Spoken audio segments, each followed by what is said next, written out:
Good morning, all of you. Open at page number 39. Today we shall discuss from glimpses of the past, part 4. Part 4, Ram Mohan Rai. Ram Mohan Roy, 1772 to 1833. তাহলে রাজা রামমোহন রয়। রাজা রামমোহন রয় সম্পর্কে আমরা কম বেশি সবাই জানি যে রামমোহন রয় এনাকে রাজা উপাধি দিয়েছিলেন আকবর দ্য সেকেন্ড, তার মানে আকবর টু এনাকে রাজা উপাধি দিয়েছিলেন, মুঘল এম্পেরর আকবর সেকেন্ড। আর এই রাজা রামমোহন রায়কে ফাদার অফ মডার্ন ইন্ডিয়া বলা হয়, ফাদার অফ মডার্ন ইন্ডিয়া। এই ফাদার অফ মডার্ন ইন্ডিয়া কে বলেছিলেন? এটা বলেছিলেন গোপাল কৃষ্ণ গোখেল, এটা আমরা জানি। এবং আমরা আরও জানি যে ব্রাহ্ম সভা যেটা এটা প্রতিষ্ঠিত হয়েছিল রাজা রামমোহন রায়ের দ্বারা 1828। তাহলে এবার এখানে কি বলছে দেখো। Rammohan Roy, a learned man from Bengal, understood what was wrong with the country. রাজা রামমোহন রায় ছিলেন একজন বাংলার একজন শিক্ষিত ব্যক্তি, এডুকেটেড ম্যান ফ্রম বেঙ্গল। তিনি কিন্তু বুঝতে পেরেছিলেন যে আমাদের এই দেশের মানুষের এই যে কোথায় ভুলটা কোথায়, গলতটা কোথায়, সেটা কিন্তু রাজা রামমোহন রায় বুঝতে পেরেছিলেন। লেট আস নট ডেসপাইজ আওয়ারসেলভস, তখন রাজা রামমোহন রায় বলছেন যে আমরা আমাদের নিজেদেরকে ঘৃণা করব না, নিজেদেরকে ইনসাল্ট করব না। ডেসপাইজ, DESPIS, হেট বা বলা যেতে পারে ইনসাল্ট, এটা তিনি বলেছিলেন। Our ancient culture is great, আমাদের যে পুরাতন সংস্কৃতি সেটা কিন্তু মহান। We are capable of greater achievements, এমনকি আমরা যে গ্রেটার অ্যাচিভমেন্টেরও যোগ্য আমরা। Where we must first reform our society, যে আমরা অবশ্যই আমাদের এই যে সমাজটাকে আরও সংস্কার করতে হবে, আমরা অবশ্যই সংস্কার করব আমাদের এই সমাজটাকে। কারণ সুপারস্টিশনস হ্যাভ বিন রুইনিং আস, কারণ আমাদের এই সমাজটা কুসংস্কারে ভরে গেছে এবং এই কুসংস্কারের হাত থেকে আমাদের এই সমাজটাকে রক্ষা করতে হবে, সমাজটাকে আরও সংস্কার করতে হবে, সেইটাই উনি বলছেন। কারণ এই কুসংস্কার আমাদেরকে দিনের পর দিন ধ্বংস করে দিচ্ছে। He told his wife Uma, তিনি তার স্ত্রী উমাকে বললেন, cows are of different colours, যে গরুর বিভিন্ন রং হতে পারে। একটা গরু তার রং সাদা হতে পারে, কালো হতে পারে, বাদামি হতে পারে, but the colour of the milk is the same, কিন্তু প্রত্যেকটা গরুর যে দুধের রং কিন্তু একই, সাদা, হোয়াইট। মানুষের ক্ষেত্রেও বলা যায় যে মানুষের গায়ের রং কেউ পরিষ্কার কেউ কালো, কিন্তু সবার রক্তের রং কিন্তু একই, সেটা হলো রেড, সেইটাই বলা হচ্ছে। Different teachers have different opinions, but the essence of every religion is the same. Different teachers, যে বিভিন্ন শিক্ষকের, এখানে শিক্ষক মানে এখানে বিভিন্ন যে ধর্মগুরু বা ধর্মের কথা বলা হচ্ছে, তাদের যে বিভিন্ন ধর্মের লোক, বিভিন্ন ধর্মগুরু, তাদের বিভিন্ন মতামত থাকতে পারে।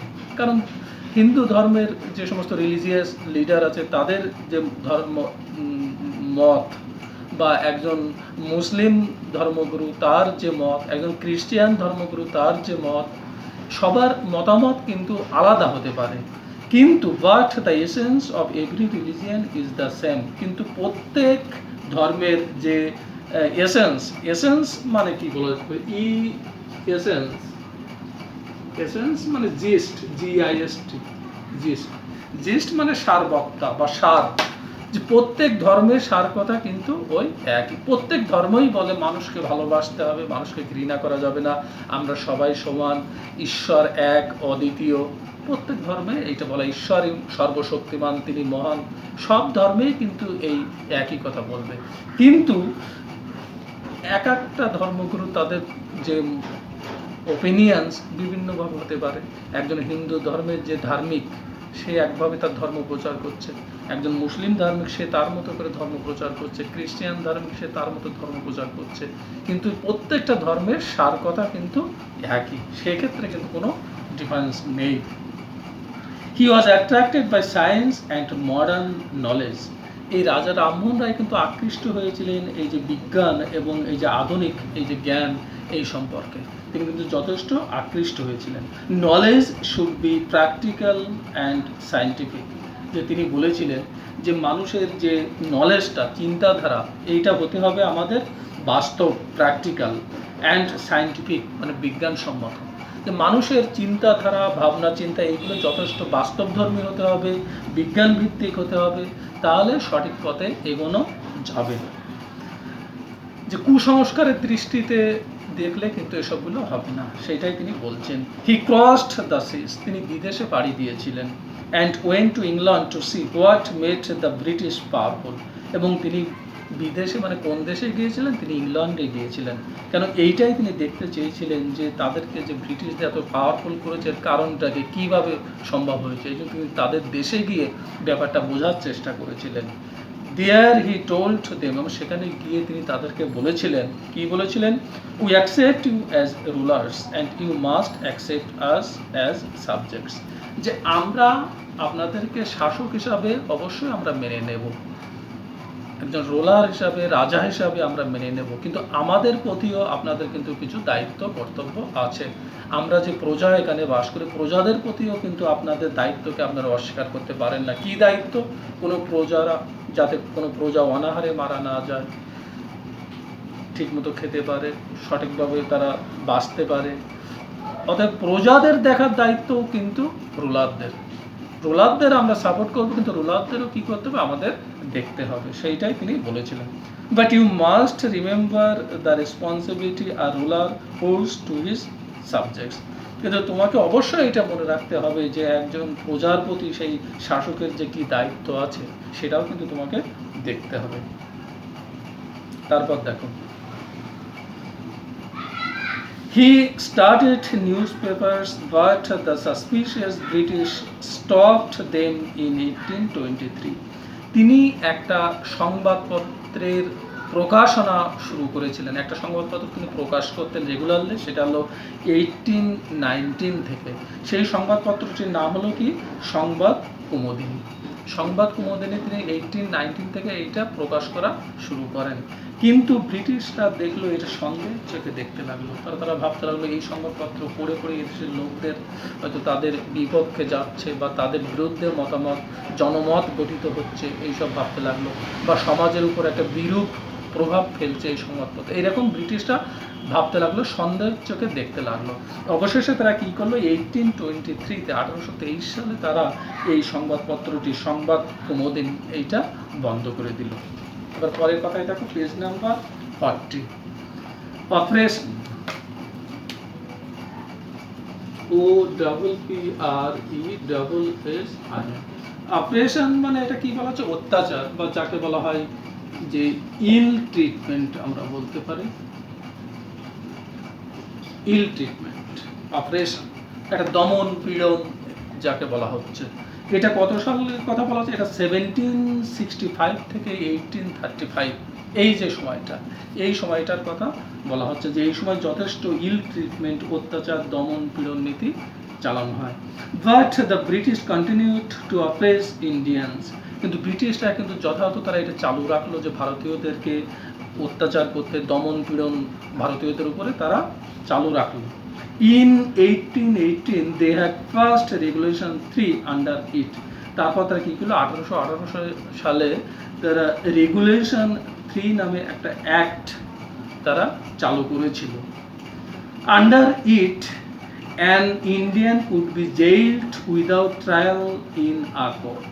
এই একটা কি ছিল, যে এই আইন বলে যে কোনো ভারতীয়দেরকে তাদেরকে কোনো শুনানি ছাড়াই তাদেরকে কিন্তু জেলে ভরা যেত, যে তাদের নির্দেশ, তারা কোনো উকিলও ধরতে পারতো না, তাদের নিজের পক্ষে মানে কোনো সাফাই গাওয়ারও তারা সুযোগ পেত না। যে কোনো উইদাউট এনি কজ বলা যেতে পারে তাদেরকে ধরে ধরে সবাইকে জেলে ভরতে লাগলো। এটা হলো রেগুলেশন 3 এই অ্যাক্ট বলে।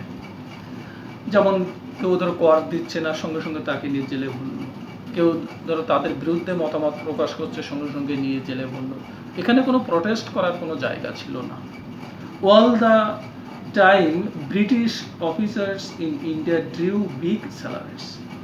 যে সমস্ত ব্রিটিশ অফিসাররা তারা ভারতে কাজ করতো তারা কিন্তু বিশাল বড় অঙ্কের মাইনে পেত। And also made person in private business.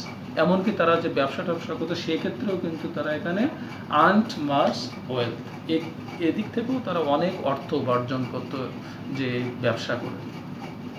By 1829 Britain was exporting British goods worth 7 crore rupees to India. প্রায় বলা হচ্ছে 1829 সাল পর্যন্ত, 1829, তখন ব্রিটিশরা তারা কি করলো, তারা ব্রিটিশ থেকে তাদের দেশ থেকে বিভিন্ন জিনিসপত্র আমাদের এই দেশে রপ্তানি করতে শুরু করলো। এবং দেখা গেল প্রায় 7 কোটি টাকার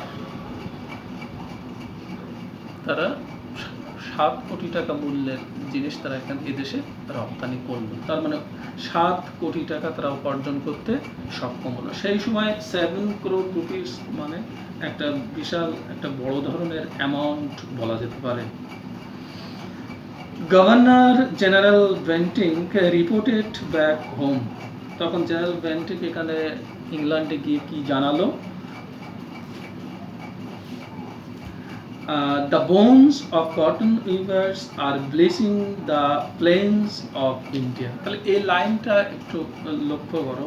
The bones of Indian cotton weavers. bones মানে কি হাড়, আর cotton weavers মানে কার্পাস বুননকারী। কার্পাস বুননকারীদের হাড়ে কি হচ্ছে, আর bleaching the plains of India, যে ভারতের যে ভূমি মৃত্তিকা এটাকে ডিসকালারিং করছে, মানে সাদা করছে। তার মানে এই যে লাইনটা এখানে আছে এটাকে বলা যেতে পারে মেটাফরিক্যাল ল্যাঙ্গুয়েজ এখানে ইউজ করা হচ্ছে, মেটাফরিক্যাল সেন্টেন্স। এই metaphorical sentence one kind of বলা হয় ফিগার অফ স্পিচ। এটা ডাইরেক্ট কোনো মিনিং কিন্তু এটা ধরলে হয় না, এখানে হিডিং মিনিং থাকে, একটা ইনার মিনিং বা একটা হিডেন মিনিং এখানে লুকিয়ে থাকে। ডাইরেক্ট ওয়ার্ড বা সেন্টেন্স ধরে এখানে অর্থ করা যায় না।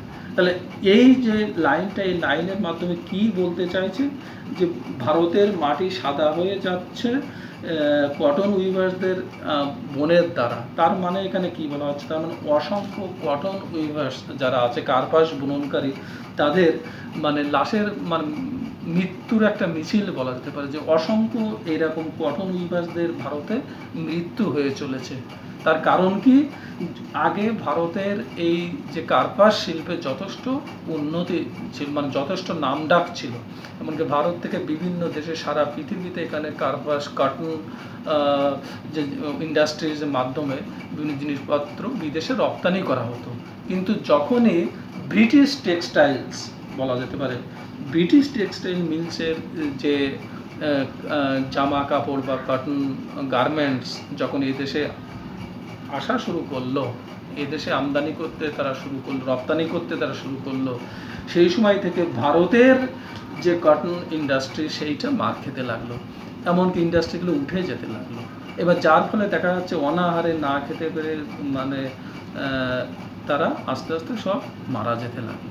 তো সেইটাই বলা হচ্ছে the bones of cotton weavers. তার মানে যারা এই কটন ইন্ডাস্ট্রির সঙ্গে যুক্ত, এই শিল্পের কার্পাস বা বুননকারী যারা আছে, যে তারা সবাই মারা যেতে লাগলো, মানে ডিসকালারিং হচ্ছে, মানে সাদা হয়ে যাচ্ছে। তার মানে কি, যে তারা সবাই মারা যাচ্ছে। যেহেতু ব্রিটিশ টেক্সটাইল মিলসের জিনিসপত্র এদেশে আধিক্য বেশি দেখা গেল, তখন এদেশের জিনিস মার খেতে লাগলো। কারণ কোনো কর চাপানো হতো না, ব্রিটিশদের যে জিনিসগুলো আনা হতো তারপরে এই দেশের থেকে ওই দেশের জিনিসের কম দামে পাওয়া যেত, যার ফলে লোকে দেশীয় পণ্য বাদ দিয়ে ওই বিদেশি পণ্য বেশি ক্রয় করতে লাগলো, যার ফলে দেশি পণ্যগুলো সব মার খেতে লাগলো। The British prospered on the companies লুট while Indian industries began to die. সেইটা এখানে বলা হচ্ছে যে ব্রিটিশরা তারা খুব উন্নতি করতে লাগলো, তারা এইভাবে ব্রিটিশ টেক্সটাইল মিলস তাদের জিনিসপত্র দেশে আমদানি করার ফলে, এবং অন্যদিকে দেখা গেলো আমাদের ভারতীয় ইন্ডাস্ট্রিগুলো পুরো একদম শেষ হয়ে যেতে লাগলো। তারপরে দেখো ডিসস্যাটিসফ্যাকশন এটা অসন্তুষ্টি। 1835 থেকে 1856 এই সময়টাকে বলা হচ্ছে।